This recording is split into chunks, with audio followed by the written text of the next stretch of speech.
It's Kitchen Courses with Kate and Eric. Hi, Kate. Hi, Eric. So I'm calling it a tuna mousse for those of you out there who are true chefs. I know this is not a mousse, so please don't hate on me.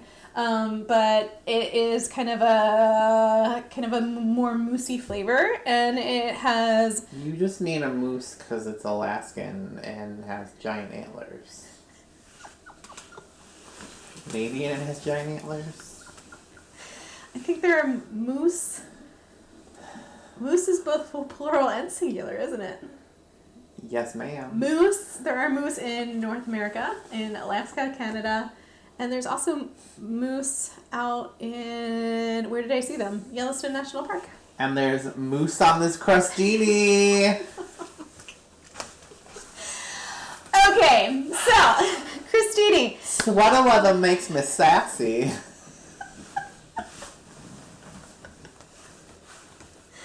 Are you done? No.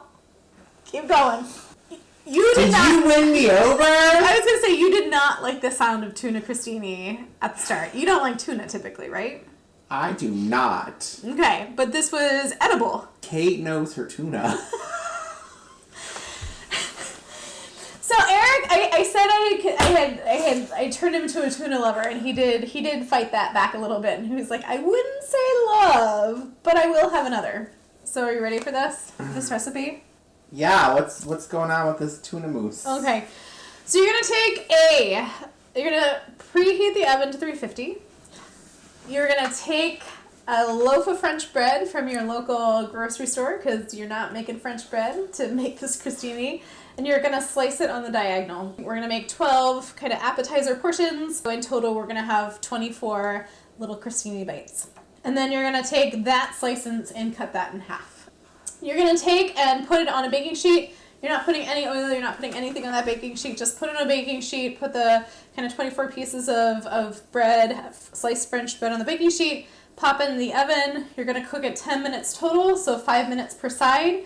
And you're gonna pull it out, and it's gonna have like a nice, it's still gonna be kind of a little chewy on the inside, but a nice kind of crisp outside to it. It's gonna make a little scritch sound. Yeah, scritch sound, you know it's done. In the meantime, as that's cooking, microplane a small garlic clove to get about half a teaspoon of garlic. You're gonna slice, they were small red peppers, so I sliced about 3. If you're using a large red, like jarred red pepper, you could do it, I think, with 1, because they're pretty large. But you want to, again, between, depending on what design you want to do, between 12 and 24 little slices of red pepper. Shred those red peppers. Shred those red pepper. And you're going to need 4 teaspoons of lemon juice. Fresh lemon juice is preferred. A little itty bitty food processor, right? We added 1 can of tuna in olive oil. And that's really important here because you want a high quality tuna, a tuna that's also dolphin safe. Dolphin safe. So you put the container of Save tuna. the dolphins, Save not the the tuna. Yeah. Kill them tuna, but we're saving the dolphins.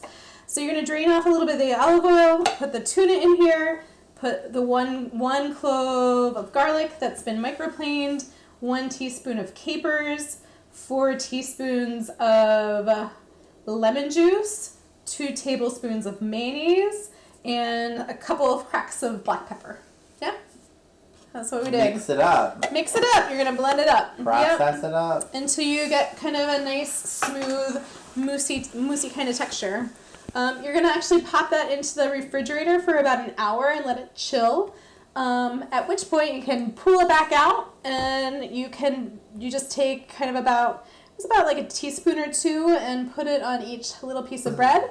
And then we decorated with the red pepper and the caper on one. We used a little baby, a sweet peppadew, I think they're little sweet peppadews, and olives on the other. And yeah, they came out good. It's delicious. It was delicious. Yeah. You could do the tuna kind of mousse ahead of time. You could do it a day ahead of time.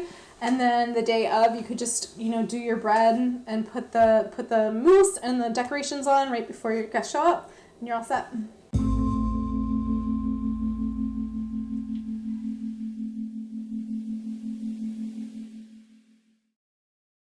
Has anybody ever knit you a sweater? No, I've had a scarf knit for me. Ooh, okay. had a sweater knit for me when I was really young. My mom knit me a sweater. And it was blue with white geese and with the yellow little bills. It was such a beautiful little sweater. I loved it. I loved it so much. I was really sad when I grew out of it. It's adorable. And now I'm wearing a rooster. I must like foul on my sweaters. I kept missing the head, and I thought it was just like painterly brush stroke stuff. Oh, yeah, no, it was abstract. I didn't know what it was at first either. Anything else? Crostini. Crostini. Easy peasy. Yeah, this was a pretty. I think he thought Maybe this was a. she's born with it. Maybe it's Crostini. Will is shaking his head. William is shaking his head, and you're crying. Like and subscribe the videos we do. We do this for fun, but we certainly want to get the word out there about kitchen courses. So if you are having fun and like what you see, give us a thumbs up.